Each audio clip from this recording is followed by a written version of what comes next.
Peoples party کی حکومت کو سرے سے نہیں ہے. ایم کیو ایم کو بڑی حد تک ہے, لیکن ایم کیو ایم, میں دوبارہ بتاؤں آپ کو کہ ایم کیو ایم مسئلے کا حصہ رہی ہے.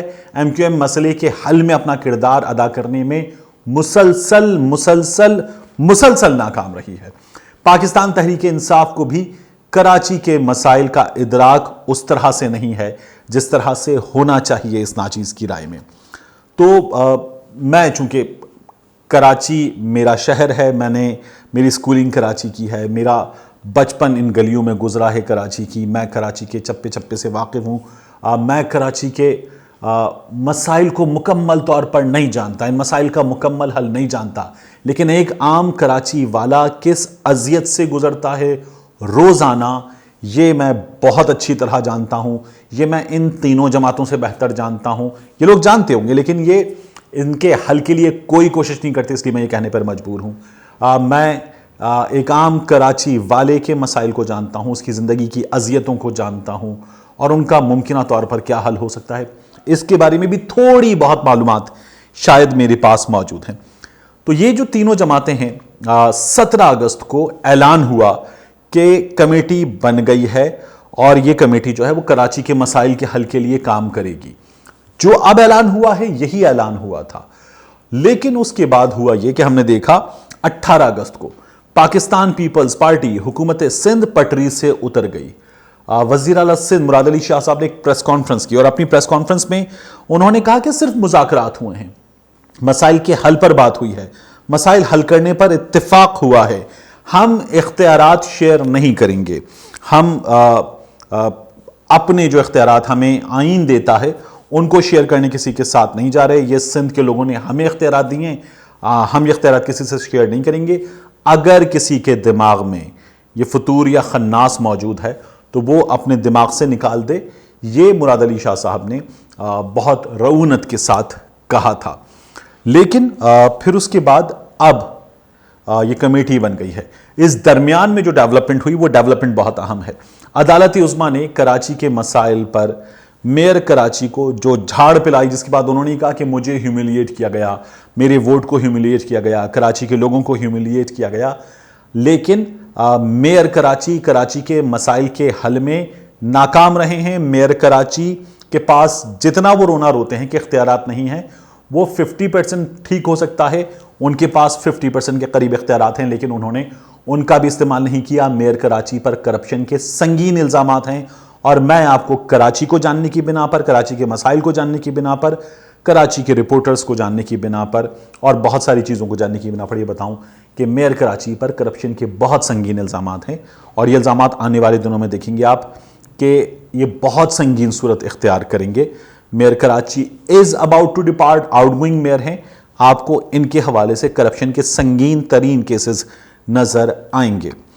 حکومت سندھ کراچی کے مسائل کے حوالے سے سپریم کورٹ کی جب ہم بات کر رہے ہیں تو حکومت سندھ کی ناکامی قرار دیا chief justice Pakistan mister justice Gulzar Ahmed صاحب نے, اور انہوں نے کہا کہ وفاق اگر یہاں مسائل حل کرنے کے لیے مداخلت پر مجبور ہے تو اس کی وجہ یہ ہے کہ یہ حکومت سندھ کی مکمل ناکامی ہے. تینوں جماعتیں جو ہیں یہ مخالف جماعتیں ایک دوسرے کی. ایم کیو ایم گو کہ حصہ رہی ہے حکومتوں کا, پیپلز پارٹی کی اتحادی بھی رہی ہے, لیکن ایم کیو ایم اس وقت پاکستان پیپلز پارٹی کی مخالف ہے اور کراچی کے مسائل کی بڑی وجہ, اہلیان کراچی کے مسائل کی بڑی وجہ پاکستان پیپلز پارٹی کو, پاکستان پیپلز پارٹی کی پالیسیز کو, کراچی کے ایک عام اردو بولنے والے شہری کے مسائل کی وجہ وہ پاکستان پیپلز پارٹی کی پالیسیز کو قرار دیتی ہے, جس کی وجہ سے اس کا احساس محرومی مسلسل بڑھ رہا ہے. ایم کیو ایم خود کراچی کے مسائل کی بہت بڑی وجہ ہے کیونکہ بلدیاتی ادارے ہوں یا کراچی میں ایسے تمام شعبے کہ جہاں ایم کیو ایم کے پاس جب جب اختیار رہا ایم کیو ایم نے وہاں سیاسی نالائق ترین بھرتیاں کی اور کراچی کے وسائل پر بوجھ بنی ہے ایم کیو ایم.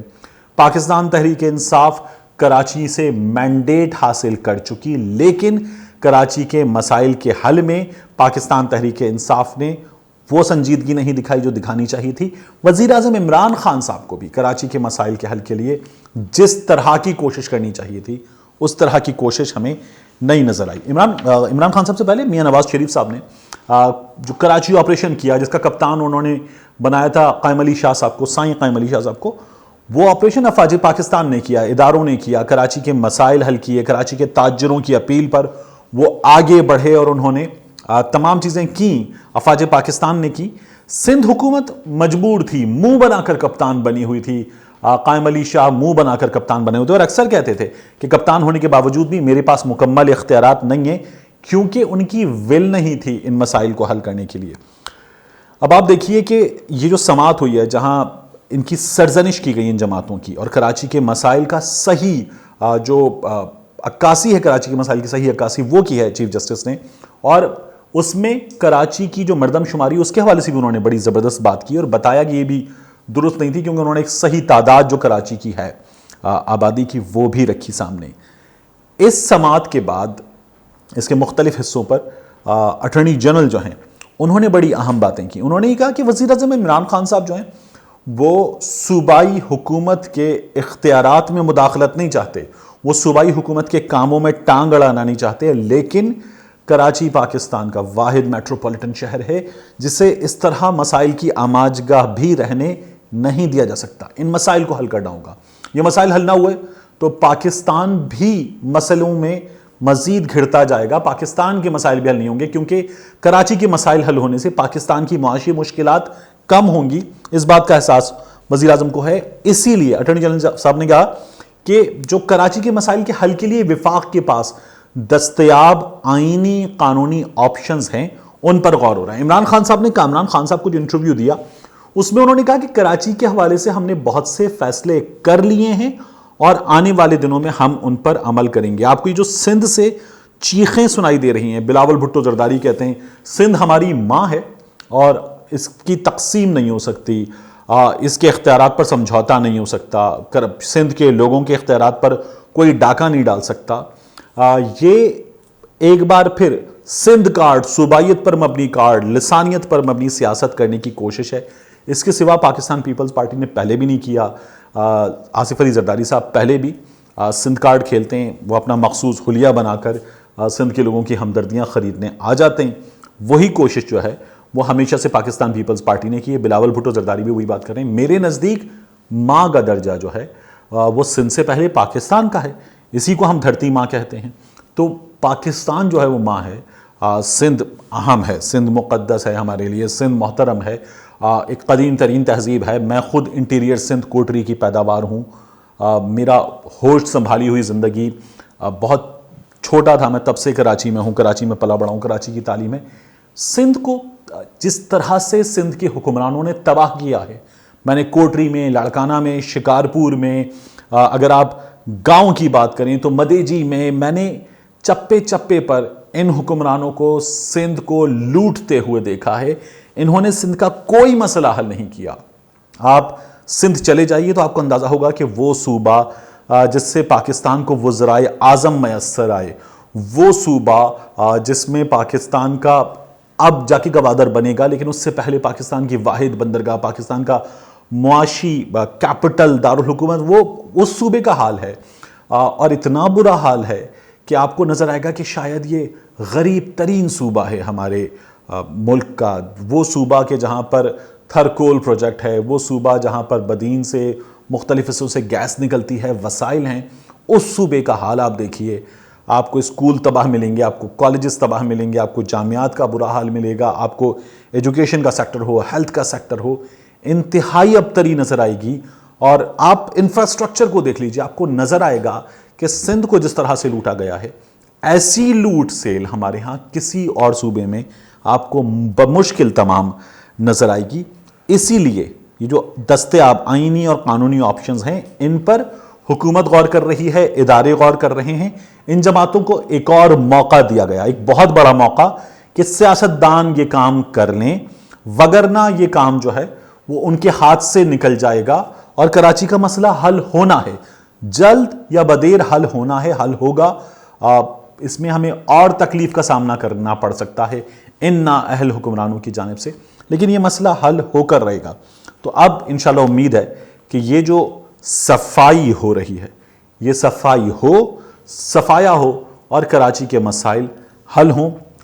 جس چیز سے حکومت سندھ بھاگ رہی تھی، یہ وہی کام ہے جو NCOC کے اجلاس میں ہوتا تھا۔ مراد علی شاہ صاحب شرکت کرتے تھے، اجلاس میں اتفاق کرتے تھے، باہر آ کر وہ کہہ دیتے تھے کہ نہیں جی اتفاق نہیں ہے، ہماری وفاق مدد نہیں کر رہا، اور باہر آ کر غلط بیانی سے کام لیتے تھے۔ اسی طرح کی کوشش اب بھی کی گئی تھی، لیکن ان کا بڑی حد تک آپ یہ کہہ لیجئے جو آج اناؤنسمنٹ ہوئی ہے، ان کا سافٹ ویئر اپڈیٹ ہو گیا ہے، اور اب آپ کو یہ اس سلسلے میں کم از کم کچھ عرصے تک تو نیک نیتی سے کوششیں کرتے ہوئے نظر آئیں گے، اور اب یہ کوششیں انشاءاللہ ویل ڈائریکٹڈ ہوں گی۔ ملتے ہیں آپ سے اگلے ویلاگ میں۔